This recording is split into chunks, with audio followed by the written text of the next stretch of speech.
तो बच्चों, let's see the question. Question में गिवन है कि a uniform metal chain is placed on a rough table such that one end of chain hangs down over the edge of the table. When two-thirds of the chain length hangs over the edge, the chain just starts sliding. Then the coefficient of static friction is what? ठीक है। सो इस question में की concept हो जाएगा, की concept हो जाएगा फ्रिक्शनल फोर्स, फ्रिक्शनल फोर्स। ठीक है, दैट इज एफ। एफ क्या हो जाता है, और you can say static friction, static friction F S force क्या हो जाता है, that is equal to mu into N. ठीक है, जहां पर एन क्या है, N is normal reaction, N is normal reaction, normal reaction. ठीक है। ना यहाँ पर क्वेश्चन में क्या गिवन है कि एक लेट्स से रफ टेबल है लाइक दिस, इसके ऊपर एक चेन है horizontally like this let's say. ठीक है, and some of the part of the chain is hanging, some part of the chain is hanging. ठीक है, let's say total length, let's say total length is L.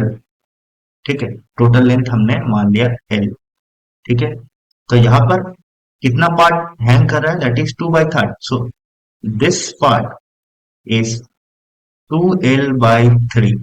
ठीक है, सो 2l/3 part hang कर रहा है and l/3 part is on the table.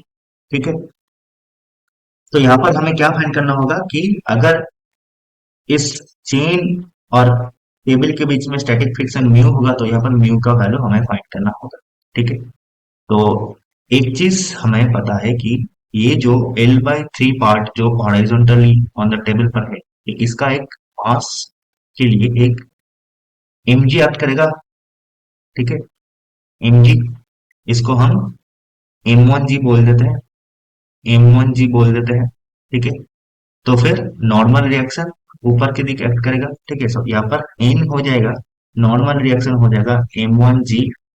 ठीक है, and एक फ्रिक्शनल फोर्स एक्ट करेगा, एक फ्रिक्शनल फोर्स एक्ट करेगा यहाँ पर एफ एस स्टैटिक फ्रिक्शन। ठीक है ना, स्टैटिक फ्रिक्शन क्या होता है, this is equals to mu S. ठीक है, coefficient of static friction into normal reaction. ठीक है, दैट मींस अगर फोर्स, और यू कैन से इस साइड में अगर फोर्स स्टैटिक फ्रिक्शन से ज्यादा हो जाएगा तो क्या होगा, इट विल स्टार्ट स्लाइडिंग। ठीक है, तो लिमिटिंग केस में स्टैटिक फ्रिक्शन हमें गिवन है, that is F S is equal to mu S into N. तो ये क्या हो जाएगा, म्यू एस इंटू m1g। ठीक है, एंड इस ये जो हैंगिंग पार्ट है इसका भी एक मास है। ठीक है, लेट्स से m2, तो इसका एक m2g नीचे एक्ट करेगा। ठीक है, नाउ लिमिटिंग केस कब होगा, जब force due to friction is equal to m2g हो जाएगा, यही लिमिटिंग केस हो जाएगा यहाँ पर। ठीक है, तो पहले हमें फाइंड करना होगा कि what is m1 and what is m2। ठीक है, तो m1 क्या हो जाएगा, नाउ l लेंथ के लिए मास है m। ठीक है, अगर l लेंथ के लिए मास m होगा, सो l/3, l/3 के लिए लेंथ के लिए कितना मास हो जाएगा, दैट इज m/3 हो जाएगा। ठीक है, सिमिलरली 2l/3 मास चेन के लिए कितना मास हो जाएगा, 2m/3।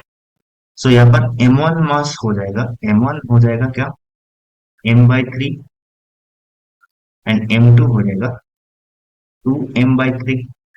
ठीक है, so now we will apply this limiting condition, that is F is equal to G. ठीक है, तो static friction F S, so यहाँ पर एफ एस हो जाएगा m2g।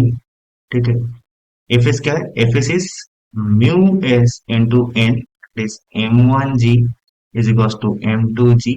ठीक है, तो यहाँ पर म्यू एस जी से जी कट जाएगा, m1 हो जाएगा m/3 is equal to 2m/3। ठीक है, यहाँ से coefficient of static friction क्या आता है, that is 2। ठीक है, so our final answer is the coefficient of static friction is 2। so option number B is our correct answer। Hope you understand it. Best of luck.